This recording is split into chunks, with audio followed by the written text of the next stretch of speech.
wanted to see me? I'll leave you two alone. Craig. Don't. For God's sake, say you're sorry.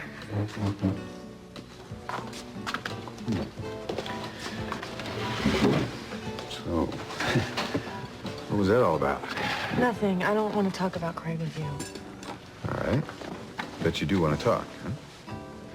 I think I have to. I don't think I'm going to enjoy this conversation very much. I'm going to have the baby, for sure. Good. I'm glad. That day when you showed up at the doctor's office, everything changed. And now that I've decided to have the baby, and I have... Oh, it all sounds so tired. It sounds like we're not going to be making any plans together soon. That's what it sounds like. Robert, it's not fair. It's not fair to you. It's not fair to Craig. But I have to think of the baby now. And in a way, it's made it easier for me because I know what my #1 priority is. I know what's important. I know what comes first. I need to get myself ready to have this baby, mentally and physically. Of course you do.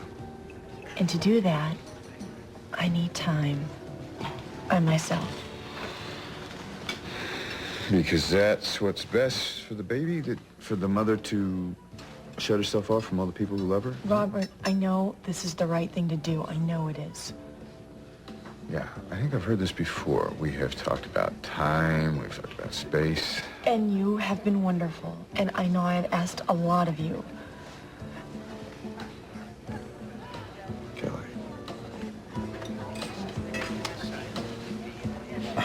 At the party, when we danced together. Robert, it's over. It didn't feel like it was over when you were in my arms. Don't. But I guess that was Quinn, right? That's who you were thinking of, Quinn? Robert, please don't. It's over. Yeah, so you said. So tell me something. Did you ever love Robert? I mean, did you ever really love the good twin?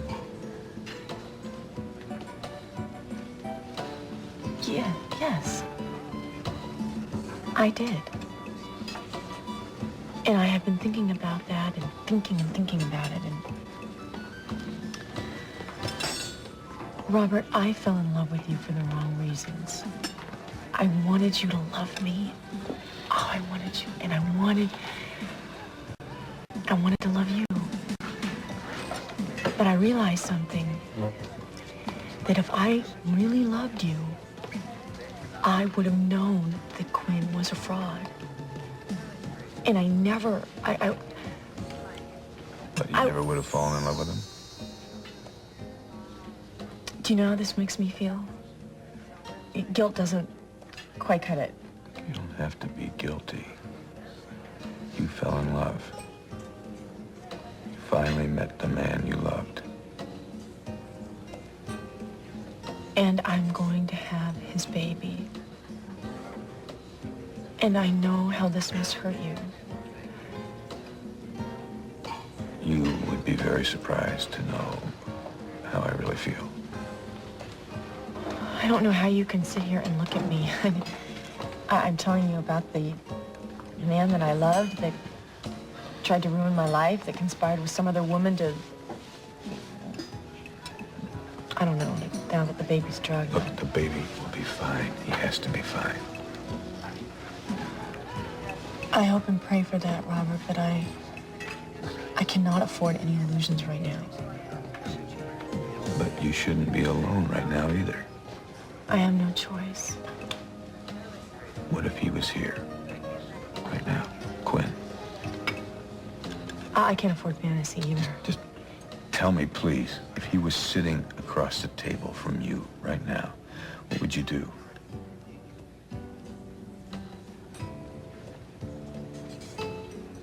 I'd fly into his arms.